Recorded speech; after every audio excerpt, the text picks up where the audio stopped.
The Browns are getting ready for their trip to LA, Mary Kay. They will travel on Friday, practice at USC on Saturday, and really all the talk this week leading up to the game is the return of Josh Gordon.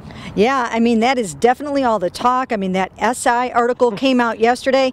Hugh Jackson addressed that today a little bit, and he said, you know, he's done everything that we've asked him to do in this building.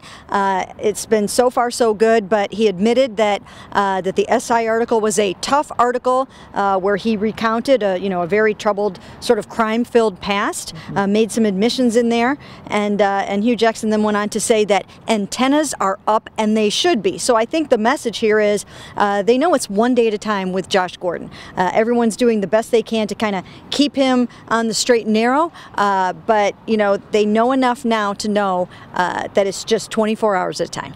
Yeah, and of course there was some stuff about, the people around him as well out of that SI article that was a little concerning. So you want to temper your expectations, but it's difficult because the bottom line is this receiving core, this offense, it just doesn't allow you to really temper your expectations for what people want to see out of Josh Gordon. No, we talked to Corey Coleman a lot about him today. Now, those guys are both from Baylor. They've known each other for a long time. Corey used to go and hang out with Josh Gordon at Baylor when he was a sophomore in high school.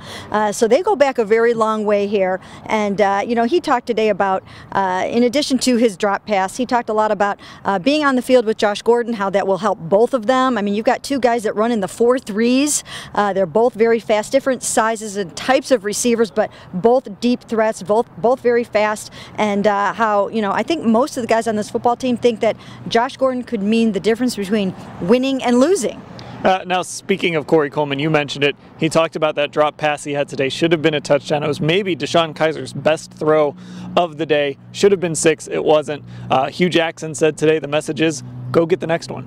Yeah, and you know what? I mean, that's what you have to expect from your 2016 number 15 overall pick. He's got to catch that ball. He knows it. He was very upset on the sidelines. He's got high expectations for himself. He said even Josh Gordon was one who consoled him after that. So I expect that Corey will come back strong from that. The Browns and Chargers, they play in LA on Sunday. It's a kickoff 4:05 local time. A little bit of a change here for Browns fans locally. We'll have full coverage of that at cleveland.com/Browns.